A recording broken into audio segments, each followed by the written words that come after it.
No, I'm not sponsored by Red Bull. Hello there, fellow geeks and geekettes. Welcome to yet another video. I know I haven't been making many videos lately, I've been busy with life. Now, the world has gone topsy-turvy, the world has gone crazy. There are crazy people, mainly in the West. There are riots, there's violence, there's this weird movement that has no real reason that would be based on any reasonable facts. Oh yes, there was one unpleasant incident that happened not that long ago, but this incident should have been dealt with individually. An individual should have been punished for an individual crime, which wasn't necessarily based on any prejudice as far as the physical appearance of a human being goes, if you catch my drift. Now, this has caused a wave after wave after wave of craziness and socio-political volcanic eruptions all around the world. Now, everybody is calling for some sort of equality which has been around in the Western world for decades already, and the Orwellian world has been proving to us that it is a fact more and more by them changing history more and more, by cancelling TV shows, by cancelling films, by cancelling scenes from television series and from movies that, of course are a part of history, and now they are not anymore because they have been tweaked or changed or, cancelled. This is exactly what the socialist regime in 1984 did, and indeed what the socialist regime in the USSR did. And now it's happening all around the world, which is crazy. Well, then, it's happening. But this is a geek-oriented channel, which means that I'm not really that fond of talking about politics if they are not connected with the geek culture in some way. And of course, this craziness hasn't avoided the comic book industry, say. And more writers have been attacked, and in not that pleasant ways. And as they say in modern terms, they have been cancelled. Now, there is a news that I just read about just now. I opened this article on Bounding into Comics. I will provide a link in the description down below, about a prestigious magazine that has been around for a long time, and it's of course the magazine has joined the all around lefty craziness that has usurped the the collective mind of humanity. And the article says, Time magazine declares superheroes a problem because they star straight white men. Really? Okay, let's read the article. Time magazine and self-described feminist writer Ileana Dokterman, please do not contact this person, these people will destroy you if you contact them, recently wrote an article declaring that superheroes are a problem, specifically taking issue with a number of superheroes' gender, race, and sexuality. If Dokterman's name sounds familiar, she was part of a chorus of voices that attacked Marvel Comics for publishing Milo Manara Spider-Woman issue 1 variant cover back in 2014.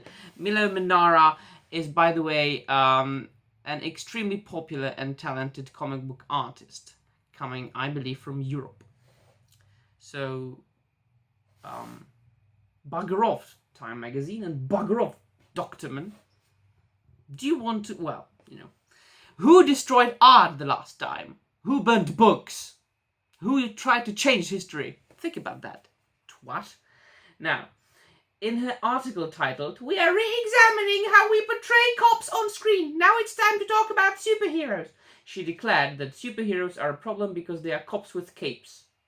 Doctorman begins her article implying there is something wrong with police officers and notes the knee-jerk reaction in Hollywood to violent Black Lives Matter rioters and looters who are demanding police forces across the country to be defunded and dismantled. Yes, just cancel the police. You will see what happens. Yeah, like, you don't expect the country to freaking fall to its knees when you cancel police and military and forces that should, in one way or another, uphold the law and justice in the country. Come on. Well, she cites that Hollywood has canned cops and live PD that shows like Law & Order, SVU, and Paw Patrol have also come under fire. After spending the first 2 paragraphs of her article demonizing police, Doctorman then makes the comparison to superheroes. She writes, "But as we engage in this long overdue conversation about law enforcement, it's high time we also talk about the most popular characters in film, the ones who decide the parameters of justice and also enact them with violence. Superheroes." She goes on to cite the issues she has with superheroes, and now I will use my normal voice so it is more understandable and clear. With a few notable exceptions, more on those later, most superhero stories star straight white men who either function as an extension of a broken US justice system or as vigilantes about any checks on their powers. Has that woman read any comic book whatsoever? Especially lately? There are very few honorable white superheroes, male superheroes these days. Come on, you. Doctorman continues. Usually they have some sort of tentative relationship with the government. The Avengers work for the secretive agency S.H.I.E.L.D. Batman takes orders from Gotham City Police Commissioner Gordon. Have you ever read any comic book? Batman takes nobody's orders except when he's written by Tom King, but in this case he doesn't take orders from Gotham City Police Department, but from Catwoman. You should be happy then. Even the villainous members of the Suicide Squad execute government orders in exchange for commuted prison sentences. Well, that was more of a, Amanda Waller, she kind of worked outside of one. No, never mind. As an aside, the Avengers might have initially operated under S.H.I.E.L.D. in the Marvel Cinematic Universe. They no longer do after the events of Captain America Winter Soldier, which exposed that, spoilers, Hydra had infiltrated and corrupted the government agency. What does she think about the was the name of the comic book event where Captain America became was really an agent of Hydra, a Secret Empire, I think. What would you think about that? In the comics, S.H.I.E.L.D. occasionally oversees the Avengers, but the team originally came together after responding to a request for aid from Rick Jones. They were not formed or run by S.H.I.E.L.D. Yes, Bounding into Comics then explains, what actually I had explained. As for Batman, he most definitely does not, he most definitely does not take orders from Commissioner Gordon. It's usually the other way around. Although Batman did have a close relationship with the GCPD and Gordon in the past. See, that's why I like reading Bounding into Comics and reading Fool. Because they know the shit they're writing about. The only example Doctorman gets correct is the Suicide Squad, which is typically run by Amanda Waller, who heads the fictional government organizations of Argus and Checkmate. Despite her factual errors, Doctorman continues to cite her grievances with superheroes, and even when superheroes function outside of the justice system, they are sometimes idolized by police because they are able to skirt the law to get the job done. She then takes issue with military and police officers who use superhero symbols like the Punisher. Doctorman writes, in fact, real-life police officers sometimes adopt the symbolism of these rogue anti-heroes.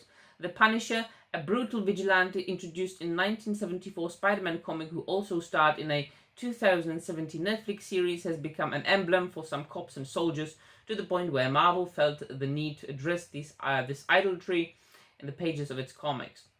An excerpt from the Punisher comic now, and then you can check it out for yourself. As another aside, all right, Document makes no mention that Black Lives Matter supporters are also using the Punisher symbol. Alright? In fact, Punisher co-creator Gary Conroy launched a number of Punisher-inspired Black Lives Matter symbols. She does note that a number of people have shown up to Black Lives Matter protests wearing Batman and Superman outfits. Back to her grievances about superheroes, her next problem is that they don't have accountability. She writes, the Punisher is representative of a larger problem in superhero narratives. When Batman ignores orders and goes rogue, there's no oversight committee to assess whether Bruce Wayne's biases influenced who he brings to justice and how. She adds, heroes like Iron Man occasionally feel guilty about the casualties they inflict, but ultimately empower themselves again and again to draw those with moral lines. Do you realize that you're talking about comic books? About fictional stories, about fictional, idealized heroes. Jesus Christ, people have so much time to write an article like this. Remember, one of the first grievances was that superheroes are working with oversight committees like S.H.I.E.L.D., Amanda Waller and Commissioner Gordon. Now, she has issues that the superheroes don't have oversight. Dr. Mann would then elaborate. Most of the blockbuster Marvel and DC Comics movies skirt the issue of who should define justice for whom. Again, a reference to superhero oversight that references Captain America, Civil War, and Batman v Superman, Dawn of Justice. And it continues. It goes on, and then she, of course, she praises Black Panther. That's enough for me. It is so transparent. It is so obvious. My response, you can finish your article by yourself. As I said, I will provide a link to it in the description down below. Now, my response, my answer, bugger off. Bugger off. The world has gone crazy. People have gone crazy completely, utterly, and unimaginably. I do feel like an oppressed person. I am the devil these days. I am the white man. So what should I do? What should I say? Bugger off. I will read my old comic books that were published in the past, that I've got in paper, that I can read and reread and reread and reread all the time. I can go to my job. I can self-publish my my short stories and my poetry. I can drink my Red Bull. I can go to gym. I can exercise. I can collect my statues. So fuck off. Sorry, fuck off. I can talk to my family members who are normal people with the same opinions as I do have. They share my opinions. So people, if you want the world to go to hell, just make it go to hell. I don't care anymore. You will be in the hell then.